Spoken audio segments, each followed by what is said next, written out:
Coucou, c'est Do, petite discussion entre vous et moi, toi et moi. Bref, tu sais, je sais, on y va, on avance. J'avais déjà fait une vidéo sur les enfants qui tournaient le dos aux parents. Mais toi aussi, enfant, tu as le droit de tourner le dos à tes parents. Parce que si tu as eu un parent défaillant, un parent qui n'a pas su s'occuper de toi comme il faut, ou qui n'a pas su t'aimer, qui n'a pas su t'apporter tout ce dont toi tu avais besoin. Mais je parle pas que matériellement, je parle vraiment dans le sens de recevoir de l'amour, de l'aide, du soutien, enfin bref, tout ce qu'un parent doit t'amener aussi. Le matériel en fait partie, mais je le priorise pas, si tu veux.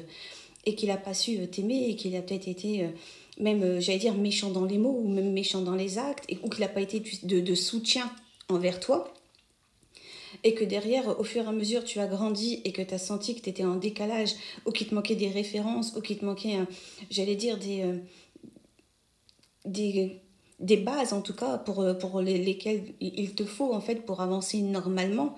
Bref, comme si tu sentais qu'il te manquait des fondations pour être un adulte accompli, en tout cas le jeune adulte accompli, et qu'en fait tu te les ai créées toi-même, tes fondations, pour devenir ensuite l'adulte. Parce que j'ai parlé de jeune adulte, mais après évidemment on devient un peu plus adulte. Que je sache, on n'est pas la même personne à 20 ans et à 30 ans. Donc bref, tu as l'impression que tu as dû te faire tout seul, et qu'au fur et à mesure, tu as dû te détacher d'eux, voire tu as dû tourner le dos à tes ou à ton parent, ben c'est pas grave en fait. Si tu vis mieux sans eux, s'ils n'ont pas su t'apporter ce dont toi tu avais besoin, ou peut-être même tes frères et sœurs, enfin bref, tu comprends ce que je veux dire. Si vraiment il y a eu une défaillance quelque part, et qu'il y avait peut-être presque même une histoire de survie derrière ça, et qu'il a fallu que tu coupes les ponts pour pouvoir avancer et être toi-même et te révéler en tant que tel, en tant que toi, bah tant pis pour eux en fait. Et après peut-être qu'ils ont mal ou qu'ils n'ont pas mal, peu importe. Mais si toi, tu es plus heureux aujourd'hui, si tu es accompli, si tu es toi-même, si vraiment tu es aligné et que, encore une fois, tu ne peux pas vivre mieux cette vie que celle que tu as maintenant sans eux, bah, grand bien te fasse à toi, vraiment. Parfois, c'est vraiment une histoire c'est au-delà de la survie, c'est même une histoire de naissance et de renaissance. Parce qu'en fait, en coupant les ponts avec eux, donc ça veut dire les parents qui t'ont donné la vie, donc une naissance, tu t'es créé la tienne, tu vois. Tu t'es pas, c'est en dehors de te créer le personnage, parce que entre deux, t'étais un personnage. Mais quand tu coupes les ponts, c'est plus une histoire de personnage, c'est que tu peux vraiment être toi, en fait. Créer ton toi, celui qui était peut-être là, sous-jacent quelque part, et qui s'est révélé par la suite. Et ça, quoi qu'il en soit, c'est quand même plutôt pas mal. Et en plus, tu ne le devras qu'à toi. Il n'y a pas de... Ils t'ont servi de modèle, ils t'ont servi de référence ou quoi que ce soit.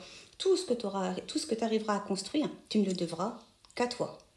C'est-à-dire qu'il n'y aura pas eu de... Voilà, ils t'ont tendu la main, ils t'ont aidé dans quoi que ce soit, ils ont été à des rendez-vous pour toi ou des choses comme ça. Non, non, non, non. Tout ça, tout ce que tu auras réussi à entreprendre dans le temps de ta vie, quoi, tu ne le devras qu'à toi. Et ça, quoi qu'on en dise, c'est quand même glorifiant, c'est quand même valorisant. Parce que normalement, on a quand même besoin de piliers, de quelque chose qui nous rassure. Pardon, une assise, en fait. Et ça, tu te l'es créé tout seul. Et à la limite, tu deviens ta propre assise et tu deviens potentiellement l'assise de tes enfants si un jour tu en as. Tu as réussi à couper ce schéma. Bah, c'est plutôt pas mal, en fait. Bref, je te souhaite le meilleur. C'est pas grave si tu as coupé les ponts, dans le sens, si tu as une meilleure vie aujourd'hui. Et avance toujours, ne regarde pas en arrière. Des bisous, je vous aime, à très bientôt. Like, commente, partage, abonne-toi si c'est pas fait. Republie aussi si ça te fait plaisir. Et puis à très bientôt dans une prochaine vidéo. Et comme d'hab, vous savez, ciao ciao, bye, bye.